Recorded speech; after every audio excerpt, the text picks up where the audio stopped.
Welcome to Expand Your Fempire with Caterina Rando, the podcast for women in business on a mission, sharing ideas to support you to grow, lead, and thrive.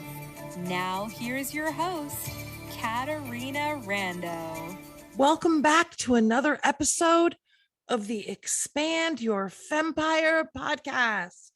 I'm your host, Caterina Rando. Today, I want to share with you some insights, some ideas, some reminders of things we've talked about in the past that I want to make sure you're embracing in your business. I've just come off a 15-day cruise from San Francisco around the Hawaiian Islands down to Ensenada and back up to San Francisco. My friend Tracy, who is my travel partner, she plans all of our cruises when we do our cruise retreats. She invited me to go as her guest. Now, she only invited me 6 weeks before we took sail. I already had a ton of classes scheduled to teach on my calendar, and I was not sure if I could do it from the ship.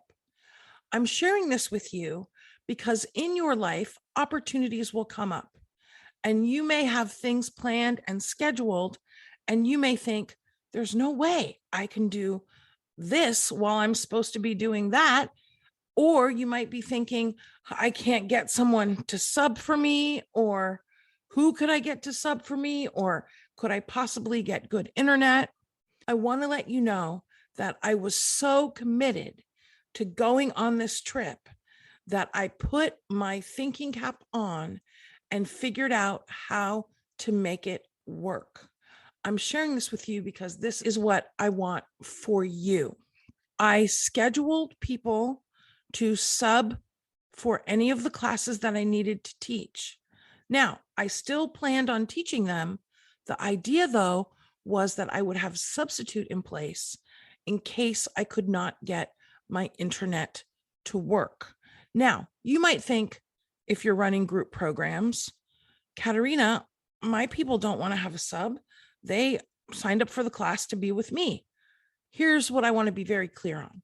Sometimes having a guest presenter, a guest speaker, a guest facilitator is exactly what your group program needs because it adds some freshness, some fresh ideas, some different energy, a different perspective, and someone who is a different expert than you to share ideas and answer questions. I had subs with me for all of my things. Now, fortunately, the internet worked great on the ship. I did all of my things, all my classes that I was scheduled to teach, except for one with the time change that was really early. And I had my marketing person teach a class on marketing to my clients. And of course, her name's Angela. They always love to pick her brain, and it worked out great. I want you to think about what you can do so that you can be a yes. You can have subs. You can also reschedule. You can take a week off. You can move your class out a week at the end, whatever it takes to be a yes for those amazing opportunities that come your way. Part of the reason I wanted to go on this trip was because I love to snorkel. I love to snorkel. And with the pandemic, I have not been snorkeling in a really long time. We went snorkeling one day, and I have to tell you, it reminded me how much I love to snorkel, how much I love to be in the water. And the truth is, this was probably the worst fish viewing day I have ever experienced when snorkeling. Because I had not been snorkeling for so long, I loved it more than any other time. I did actually see a huge turtle for quite a while, and that was super fun and enjoyable. When I got back on the boat after snorkeling, reveling in how much fun it was and how much I enjoyed it, I made a decision that I'm going to snorkel more in my life. Now, more might be once or twice a year because really I haven't done a lot of snorkeling in several years. I'm not sure how I'm going to get more snorkeling in because you have to go to places where the water is warm, and I live in San Francisco. The thing is, though, I will figure it out. And this is part of what I want to share with you today. You are super smart. You can figure out whatever is a challenge for you in your business. This trip reminded me of that very, very much. I want to ask you, though, before we move on, what is it you want more of in your life? What is it you want more of in your business? I'm always talking to you, our podcast listener. I'm always talking to my clients about paying attention to how you're spending your time and really focusing on what not only is the highest and best use of your time, but what brings you joy, what brings you bliss, what makes you bliss in your business. That's what I want you to do more of. For me, I love to speak. I love to be with people. I love to share ideas. I want more and more and more of that for as long as I'm on the planet. I've just mentioned I want more snorkeling. I want more vacation days. I love going on a little getaway over the weekend. What do you want more of? Make a list, my friend, right now. Make a list of just 3 things that come to mind, and then figure out how to get more of that in your life. You can do it. You're super smart. While on the ship, I so enjoyed going to the jacuzzi. I did karaoke twice. Very interesting to realize that the second time was way better than the first time. A good reminder that the more you do something, the better you get. Really, this trip was a lot of personal growth and transformation when I really was only expecting it to be fun. And it reminded me of the power of getting out of your own environment. This is why I am such an advocate for women's business retreats. When you get out of your own environment, when you mix up your daily routine, when you're with different people in different places doing different things, you will find that it's very good for your creative brain. It's very good for solutions. It's very good for self-reflection and noticing who you're being and how you're being in the world and seeing what you want to be different. It's also very good for healing because we all have had challenges during this pandemic and earlier in our life. And healing happens in layers. I want to recommend to you that you plan 1 or 2 getaways every year, not with your spouse or your children, not even with your best girlfriends, unless they are also your business girlfriends. Because being on a trip with other business women is wonderful because the conversation naturally goes to business, even if you're doing other things. Do you know what was super fun when I was on this ship? I ran into one of my fabulous clients, Kimberly Costi. She was on the ship too. And of course, that meant that her friend and my friend and myself, we all spent some time together and we talked business, we talked not business. It was wonderful. When are you getting together with some of your business friends and having a getaway?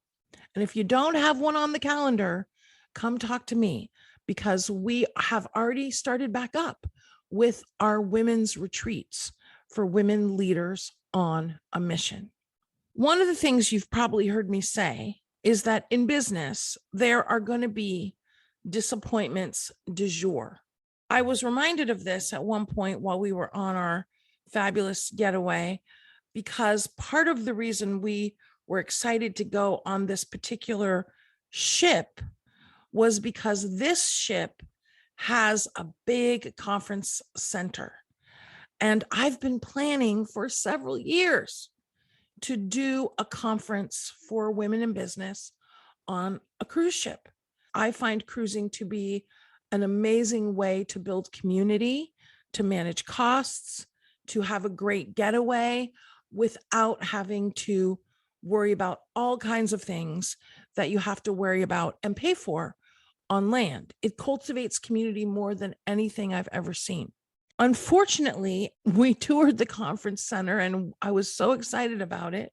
We got a call that the ship we're going to be on that was scheduled for the conference time next year, that we had already had dates for, I'd already shared with people, that they changed ships and there's no conference center on that ship.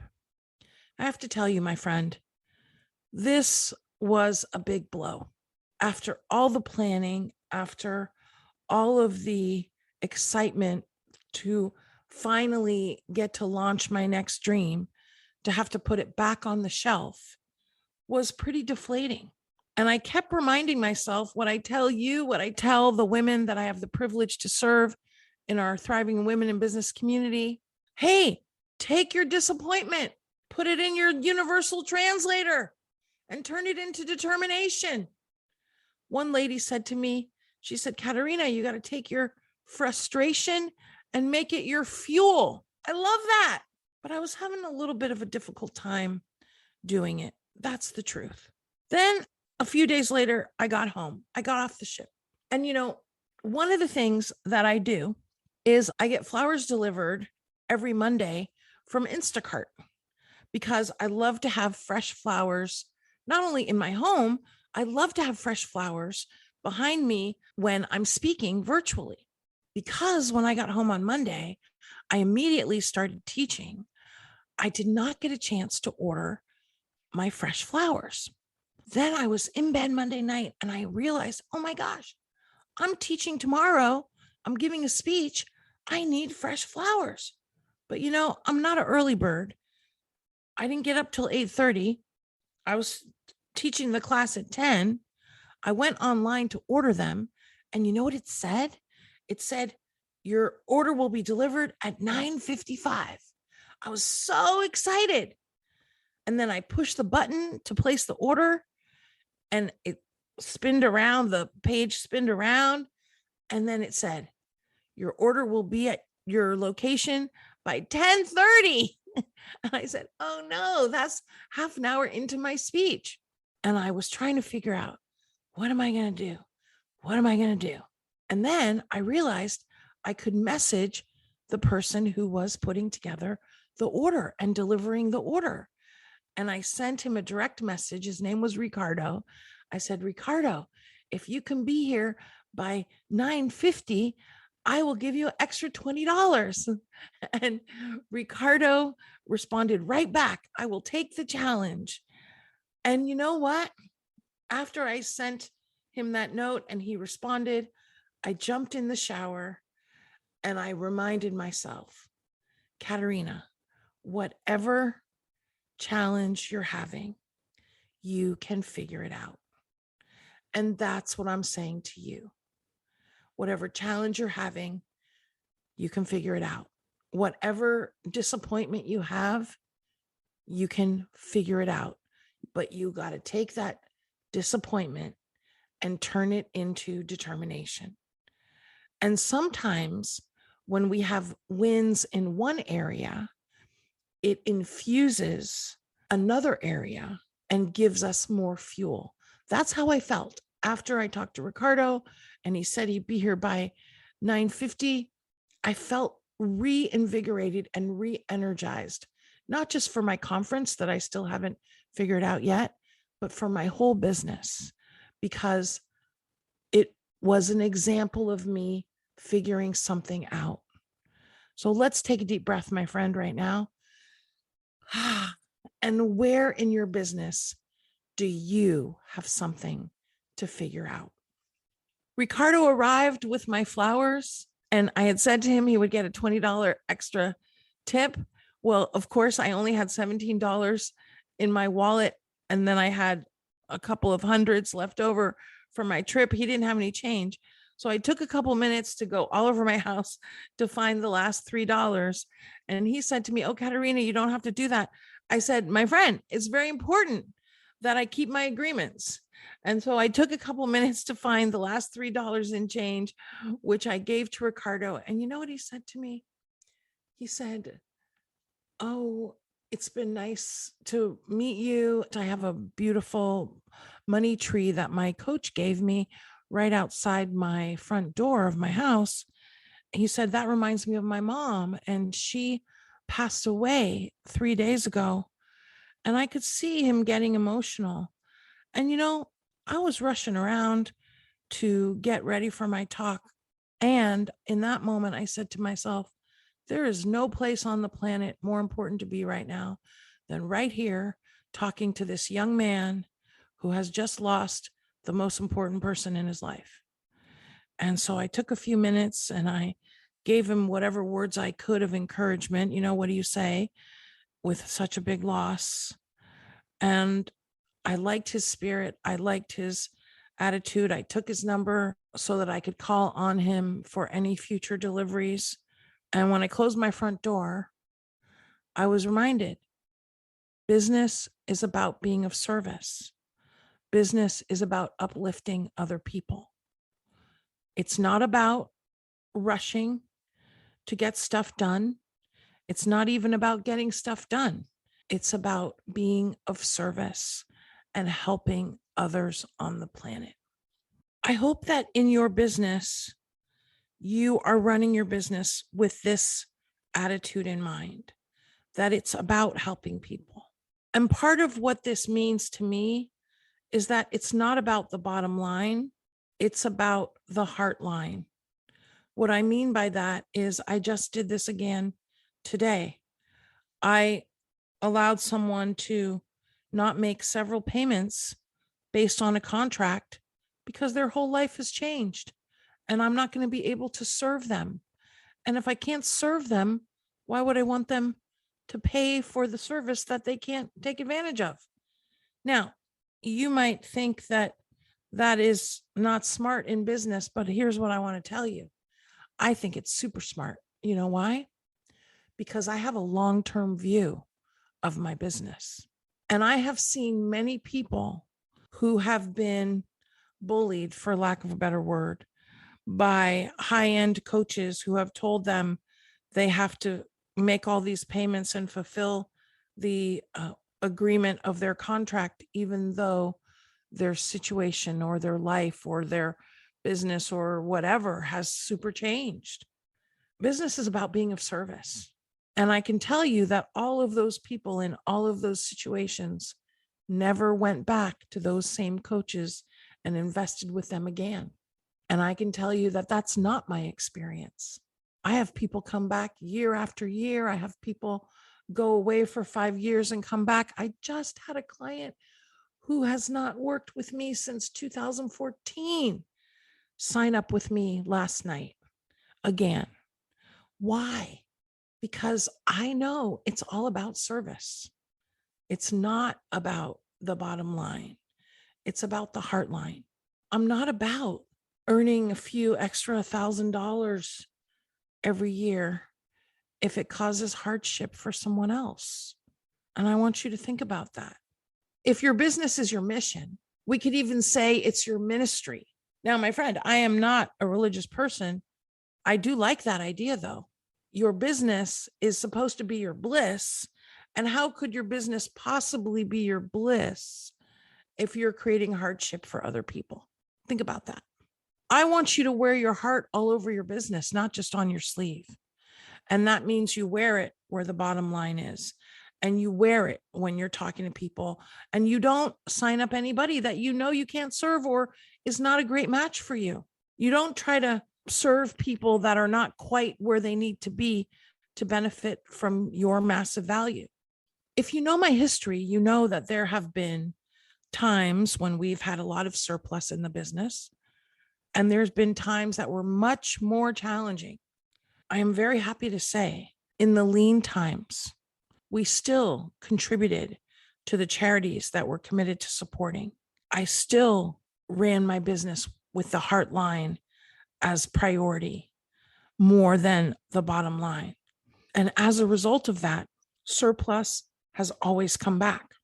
I want you to reflect on your business. And I want you to think about if there's any place in your business, any aspect of your business, any policy or procedure in your business that doesn't have you bliss, that doesn't make you happy, that doesn't feel like an authentic reflection of you and your heart. Because when you are the CEO of your own enterprise, your business is an extension of who you are. It is a reflection, it is a manifestation of the person you are. And I want you to make sure that everything about your business is in alignment with your personal values. Notice I did not say your business values, because in my opinion, your personal values and your business values are the same because it's your business. One of the topics I teach regularly is achieving sales bliss. By the way, if you have not joined me for an Achieving Sales Bliss free workshop, I do them once or twice a month, 90 minutes, super info packed. You will leave way more uplifted than when you showed up. I invite you to come because I want your business to be your bliss. I want your selling to be your bliss. I want you to be blissing all over everybody with your business. One of the things we talk about in Achieving Sales Bliss is I really don't want you to take clients until you've talked to them. You know, this idea of let me market my programs online and get people to sign up. I want to talk to people to see if they're a match for me, to see if I can give them massive value, to see if they're a match for my community. I'm sharing this with you because sales is talking to people and seeing if they're the right match for you and you're the right match for them. And I say this because I do want you to have sales bliss. And I'm wondering, I know this from all the workshops I've taught on this hot topic, that many women are so concerned with not being salesy that they don't ask people to be their client, that they don't even ask people to have a conversation with them.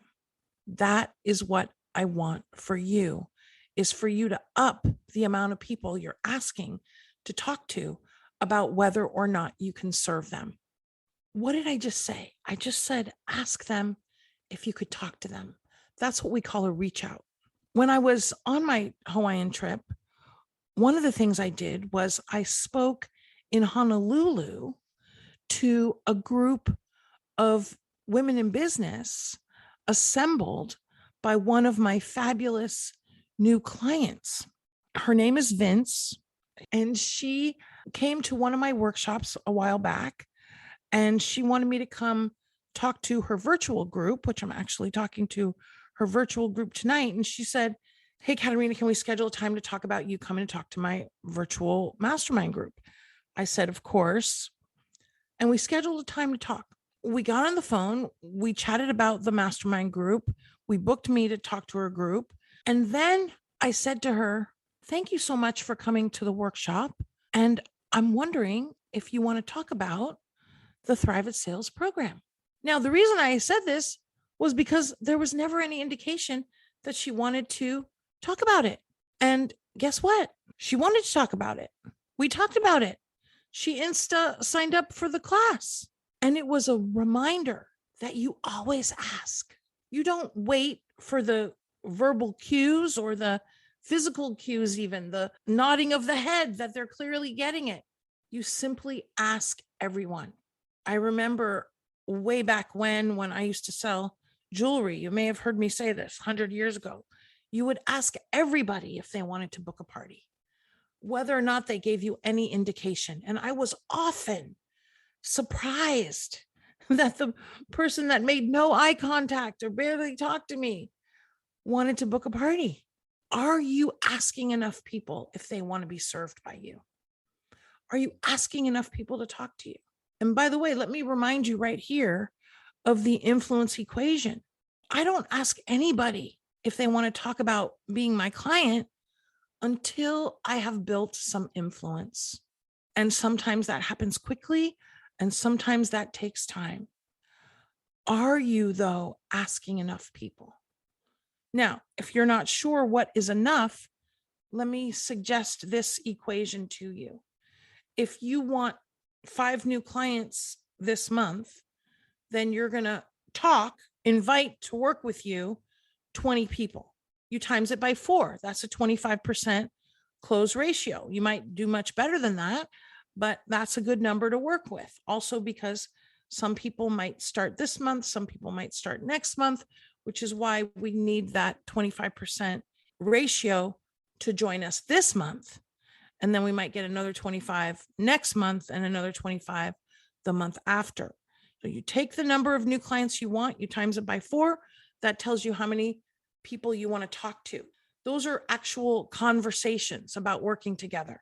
You need to take that number, in this case 20, and you need to times it by 4 again. And now that comes out to 80. And 80 people is the number of people that you're going to reach out to and invite to your workshop or invite to talk to you. But those people are not cold. Those are warm. Those are people you've built influence with. And if you're saying to yourself, well, Caterina, that's a lot of people and I don't have that many people to reach out to, guess what? You know, I got an answer for you because it's all figure outable, right? Here's the answer. You speak, you host your own workshops. Because when you host your own workshops, just like I do every month, it gives you something to always have to invite people to, where they get to come and be with you and get a sense of you, and you get to build influence with them. And then you invite them to have a conversation with you. The other thing that's really exciting is when you give a speech or a talk in a virtual room or an association where you're the guest speaker, guess what? If there's 20 people on the screen, you just did 20 reach outs. If you get to invite them to join your list or come to your workshop or have a conversation with you, all of that counts. I hope you're blissing as we're having this discussion, because the point of my conversation with you today is that in our business, we're always upgrading. And we've talked about blissing in your business before. We've talked about sales before. We've talked about some of these things before. But the thing is, the goal is not only to learn some stuff. The goal is to master whatever we do. And when you operate your business with an attitude of always upgrading, you will continue to move more towards mastery at everything that happens in your business. How you work with your team, how you work with your clients, how you sell, how you deal with all the other aspects of money. All of this, having the attitude of always be upgrading and embracing that as a guiding principle by which you run your business, will support you in moving towards mastery more and more in all areas of your business, and also amplify your bliss in all areas of your business. Remember to look at what will bring you more bliss in your business and your life. Maybe I'll run into you on a snorkel boat at some exotic location. We don't have to wait for that, though, for us to connect. By the way, I have a new Facebook account. Reach out to me on Facebook. Reach out to me on LinkedIn or Insta or Clubhouse. Join us for our Clubhouse rooms that we have in the Thriving Women in Biz Club twice a week. Join me for an upcoming workshop. If you haven't looked at my CaterinaRando.com/links resource page with all my free things, check it out, because I'm here to support you to sell more, serve more, bliss more, and uplift more lives. Bing, bing, bing. Can't wait to be with you again and see you expand your fempire. We hope you enjoyed this episode of Expand Your Fempire with Caterina Rando.